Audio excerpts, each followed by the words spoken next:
Failed. It failed dismally. Now I'm running a concurrent test before I start chatting, and I'm recording this in streaming this from Riverside, and it's now live. There we go. Copy and paste. Right. So now I'm live in on YouTube, and I'm live now on Substack. Tom, hey Tom, I'm trying something new here, mate. I am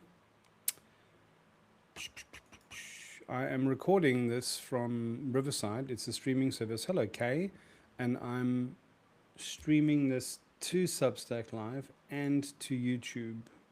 I don't do much on YouTube, but I'm all just testing. So if I look a little bit distracted, that's what's going on. I tried this this morning earlier for myself, and it was a bit of a hash. So I just wanted to do a weekend ramble.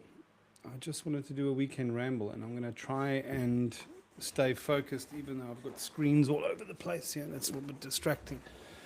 Nobody needs to look at three versions of their own face. Yeah. Okay. I don't know how to set that up. But how are we today? Kay and Tom, you folks have been following my rants and rambles, yeah? I'm assuming. And for you, it's probably still Saturday night, I'm assuming. Do you want to let me know whereabouts in the world you're from? And I'll start trying to remember what I was chatting about, or trying to chat about today. So I listened to an episode of 99% Invisible with Roman Mars, and the episode was about, it was called Audio Flux, and it's about this project of short stories from creatives and producers and all sorts of people that there's an organization or a podcast kind of creative project that goes out. They work with a sponsor and a creative sponsor, and they create a prompt, and then they do these rounds of calls to see who responds, and then they listen to or evaluate the audio stories that get submitted, and then they do an event, a live in-person event where they share these things. And I thought it's a lovely idea. And one of the stories that they shared, it was a husband and wife. The husband was telling the story, but it had some audio clips of the wife speaking. And it was about a time, if I'm not mistaken, that was during COVID. So everybody was a bit depressed and morose, and didn't know how to process all of that. There was too much that was new. We were encountering new limits in the world, yeah, and in our global relationships and our trust relationships with governments and so on. And this was quite unrelated. The lady was, she was trying to switch off from all the news and all the drama and all the things that activate State Finger Lakes region, New York State Finger Lakes region. I will look that up. Thank you for letting me know, Tom. Kay, if you let me know where you're from, that'll add to the chat. And in this little story that they were telling, the wife of this pair now, she was reading something just to try and take her mind off of the depressing news and the state of the world. And when she was reading, there was like a little audio hum that used to play in her ear, this note.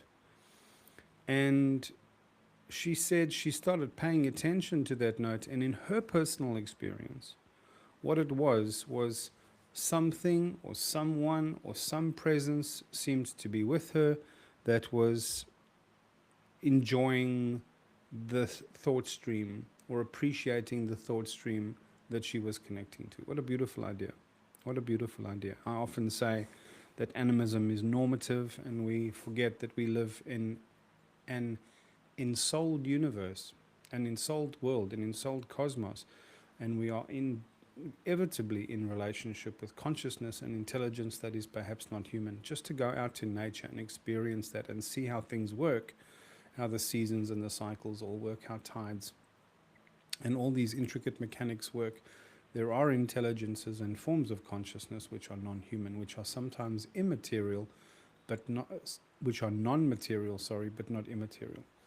Anyway, these were not particularly spiritual people, and they weren't speaking in that context, but she was having, her experience led her to believe that.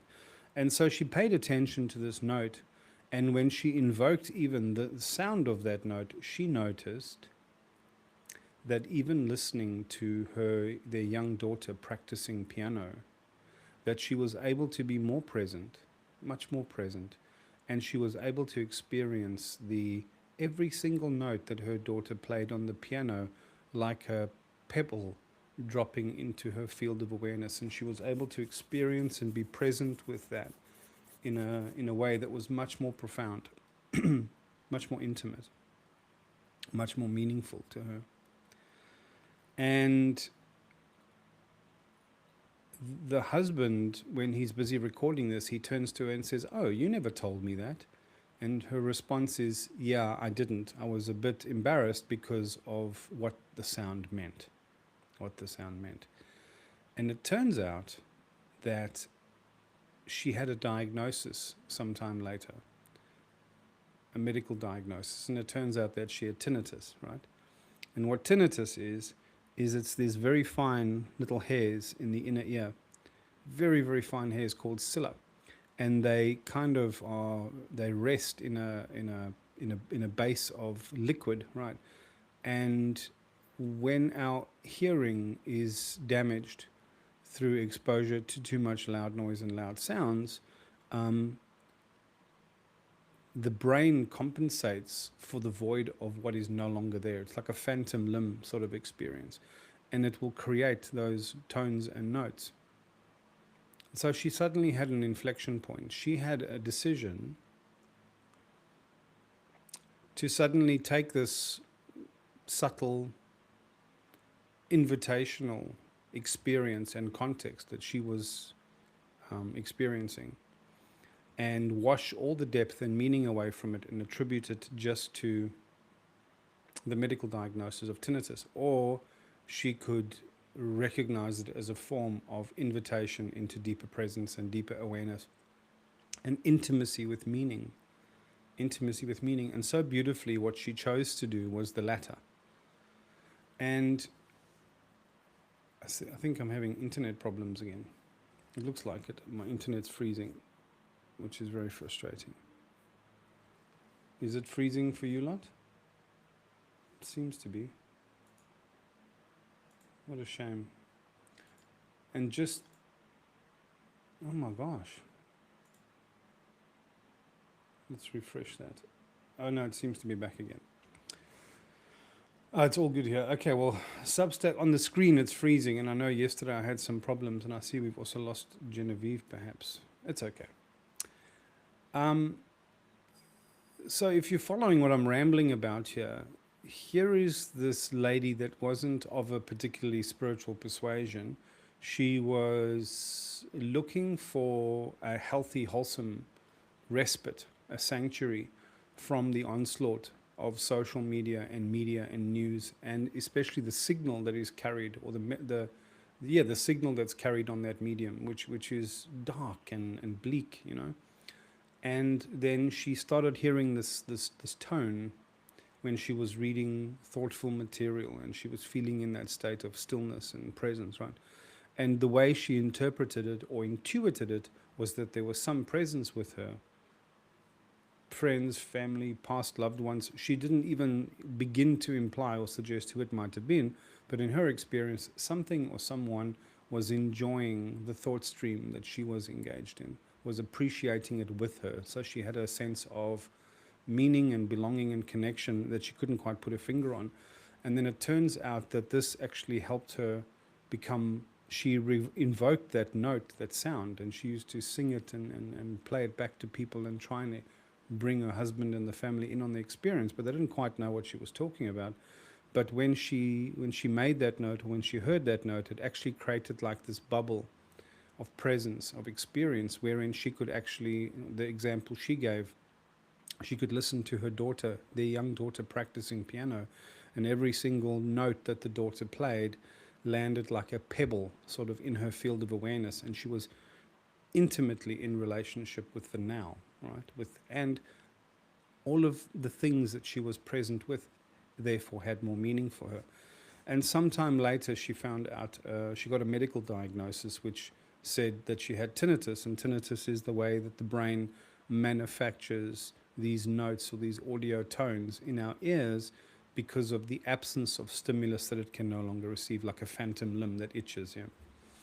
And what I was explaining before I had some tech problems was she now had a moment of a bifurcation point, a fork in the road, right? And down the one reality that she could have chosen for herself was that, oh, I was just being silly. I was overthinking things and I was imagining a bit of it. And this is all just a medical explanation and nothing to see here. That's possible. That's reasonable in many contexts. Or she could choose this kind of invitational, somewhat spiritual experience akin to meditation or Zen or something of that ilk, where this was a way that her life or her circumstances were inviting her deeper into presence and deeper into a relationship with an intimacy with meaning, and an intimacy with whatever was present in the field. And thankfully she chose the latter.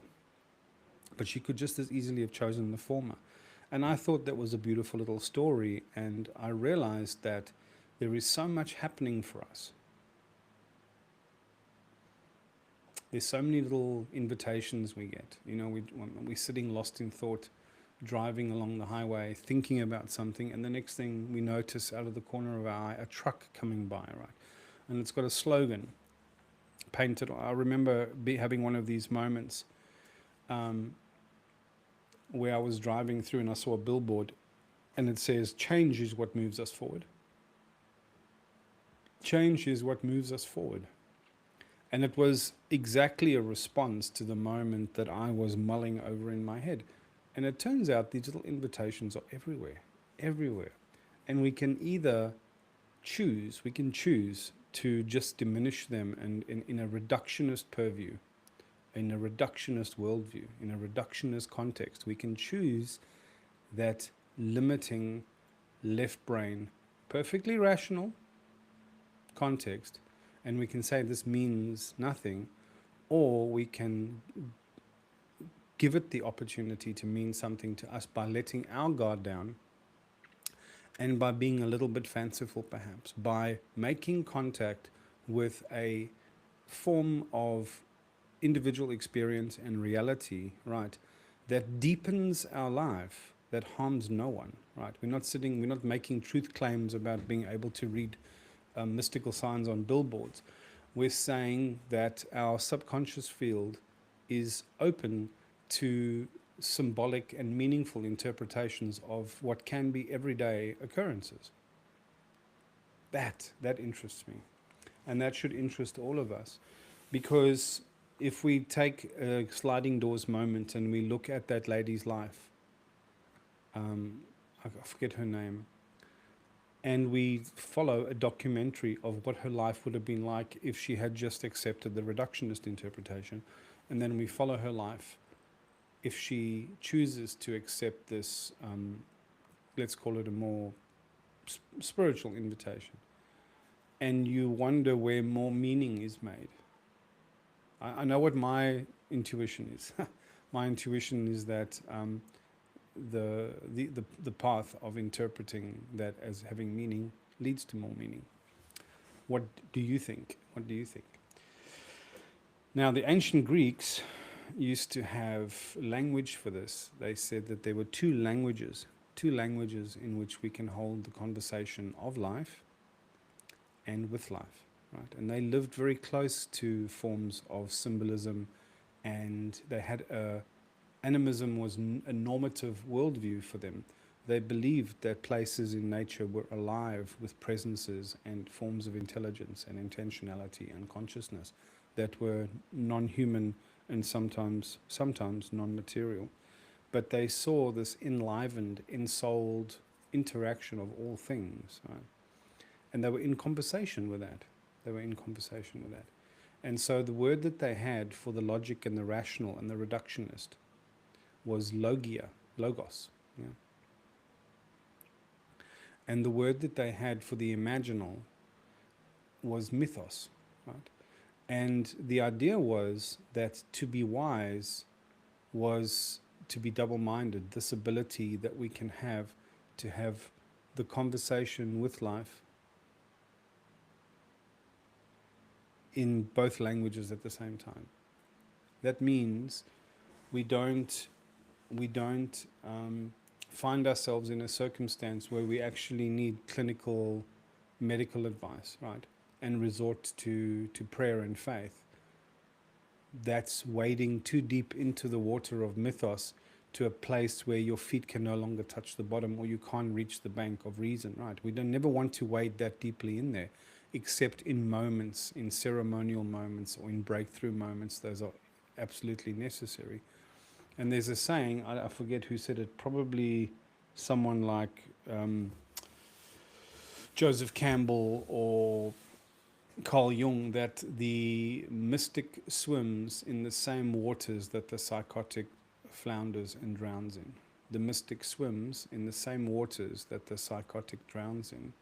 And my take on what is happening in the world right now is our left brain, our reductionist context, our heliocentric worldview that took the human being out of this place, conceptually, of the center of the cosmos. So we were geocentric. We thought all the planets and everything moved around the Earth, and then we realized through the Copernican shift, the paradigm shift, that the sun was the center, and we lost meaning. And in that terror of not being able to process that loss of meaning and that loss of belonging into an indifferent universe, we found comfort in our reductionism and our atheism and our scientific sense-making. And a large part of my work is this wish to reconcile science and mysticism. To reconcile science and mysticism on the premise that both are different windows onto the same fundamental truth and the same ineffable fundament of reality. There is limits to science beyond the Big Bang. They can't explain what consciousness is. When you start unfolding things at the level of the quantum, our laws of cause and effect, especially our expectations of things working in linear time, break down. And that's a beyond which lies mystery, right?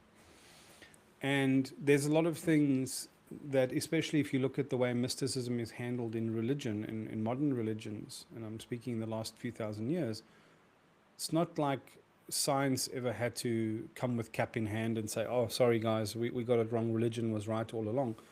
Science begins with the premise that we don't know everything and this is just a prevailing theory which is true until proven wrong, but we're always open to some new information emerging, right? That's wise. But mysticism and religion especially makes truth claims that are unfalsifiable, which is troublesome, and also a lot of spurious conjecture and dogma and like I said, claims that are unfalsifiable. And the problem is we now have a camp on the left that say you're not to trust religion, you just got to trust science. And nobody in any argument, whether it's political, whether it's generational, whether it's between the races or the sexes, no argument, or between the classes, no argument, nobody in those arguments arrives at their mistrusts dishonestly. Nobody arrives at our mistrusts dishonestly, yeah? And so if you look at somebody who says they don't trust religion, let's take it the other way around. Let's say you speak to somebody and they say, I don't trust science. The scientists lie. Big Pharma is lying to us. The climate change is a hoax. Scientists say what they're paid to say. My argument is that you say you don't trust science, but you still climb on an aeroplane, you still use a cell phone, and when you need to warm up a bowl of soup in a microwave oven, you are attesting to the fact that you absolutely trust science. What you're talking about is the way science is practiced and weaponized, yeah, against the common good for the interests of a handful of disingenuous people who are playing duplicitous power games and status games. What you are saying is you have not seen religion or spiritualism or mysticism practiced well. You haven't seen good examples of it. And the other way around, when you don't trust science, is because you have not seen good examples of it. You've seen it malpracticed. And there's a handful of people who have weaponized it in the interests of a handful of power brokers or status brokers that sit on top of an elite class that control things and tell everybody else what to do. So they both have the same cause and claim, right? And my argument is that it's not which is right, column A or column B.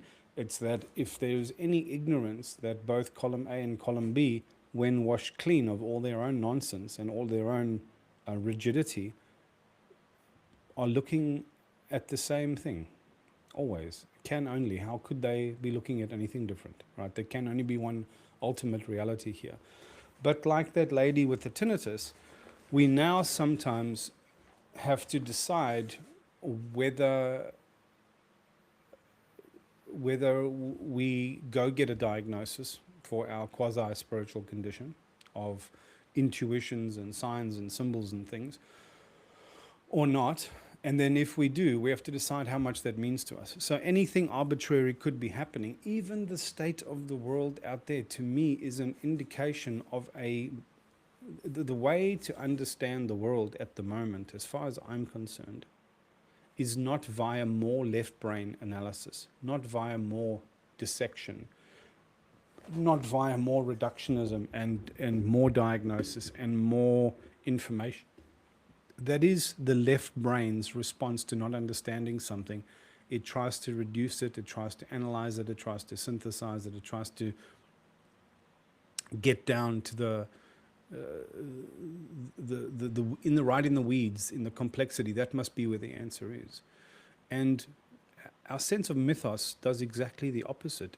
The right brain has this way of relating to the world and itself, assuming an interconnectedness, assuming relativity, assuming a form of mutual relationship and dependency, interdependency. Yeah. And I talk about this a lot. This is related to the work of Ian McGilchrist, the Master and His Emissary, which is this voluminous, well-informed treatise about the differences between the left and right hemispheres and how they each have different sub-persona that we each have inside of us, which he now most of the book, it's this thick tome like this, and most of that book is the evidence of his theory, right? It's all these tests that they did over 10 years of people that had damage to one lobe of the other, or had those corpus callosum cutting, that sectomy that happens when they try and spare somebody from extreme epilepsy. The two hemispheres of the brain communicate through the corpus callosum, and if there's too much activity or if it's unregulated activity, that gets severed to spare somebody that. And then they have this dual experience, right? And some people have damage only to the one side or the other side, either through a birth defect or through some meningococcal virus or some war accident or some vehicle accident or gun accident. And all of these people that were tested and examined, and all the studies and the meta-studies that were done, is his support for his theory and his thesis, which is that the left brain sees the world in a very reductionist way. Me, me, me. It's very egoic. And it breaks down everything as being subject and object, something to exploit, something for me, or something against me. Yeah. And that is how our world is being created, because we're left brain dominant as a society. All of our interfaces, all of our all of our ways of doing things. Um, there's a slideshow that I give where I showed two doors, and the one is this ornate carved door with this metal filigree all over it, and it's just beautiful. It's a beautiful door, right? And the other one is a modern door. It's this metal, plain, dull, industrially produced, perfectly functional, simple little door, right? And it's not even minimalist to the point of being aesthetically attractive. It's actually quite, when you look at it next to this other beautiful, ornately carved door, it's just hideous, right? And if you ask most people which one they would choose to walk through, they're always going to say to you the beautiful door, right? And yet we don't make that in society. Our hospital beds where we bring children into the world and allow people to leave and convalesce in their illness are sterile, right? Lifeless, dull. School classrooms, restaurants, people are expected to just sit down and children have to look at this pristine, clean, synthetic white crockery in front of them. Nothing is invitational in that sense, right? And I'm rambling a bit here. But the point is, the thesis of all of this is that if you have that left brain sensibility, designing things, designing processes, designing protocols, choosing that fork in the road, whether to regard tinnitus as just a medical condition or whether to regard that as some perennial invitation into stillness and presence and intimacy and relationship with meaning, I know which one I would choose, right? And I couldn't care less about how fantastical somebody else thinks it is. Which of those two do you think is going to improve the quality of my life and the quality of my relationships? It is so obviously the non-logical choice, right? It's a different kind of logic. It's a different kind of rationale. And we don't have that rationale alive in the world. And the people who are trying to keep that rationale alive are the artists. What chance do you think music artists have at the moment? It's fucking hopeless, right? Spotify and all the other streaming services are absolutely reaming that industry. If an artist is a good artist, they get a record deal, they'll get 20% of that take, and then the record label will get the other 80%. And the 20% that the artist gets from that will still come the promotion cost, the production cost of the record, their tour costs, etc.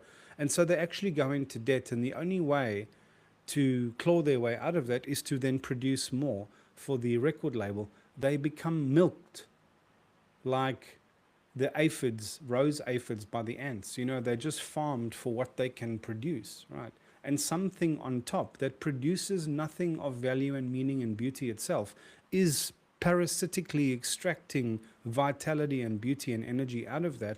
And then there's such parasites everywhere between the artist and the listener. There's 10 parties that are all taking something without giving anything back. It's no wonder. It's no wonder that we're so unwell on so many fronts. Anyway. Ladies and gentlemen that have joined me here, there's only 3 today because I'm recording very, very late in Western Australia. I thrive on engagement. I thrive on connection. My soul thrives on connection. That is how we can all make meaning together here. So if this conversation is touching you, if it's meaning something to you, get involved. Get involved. I keep talking about what I want to do about this. I want to keep speaking about these ideas. And I want to keep inviting people into such conversation.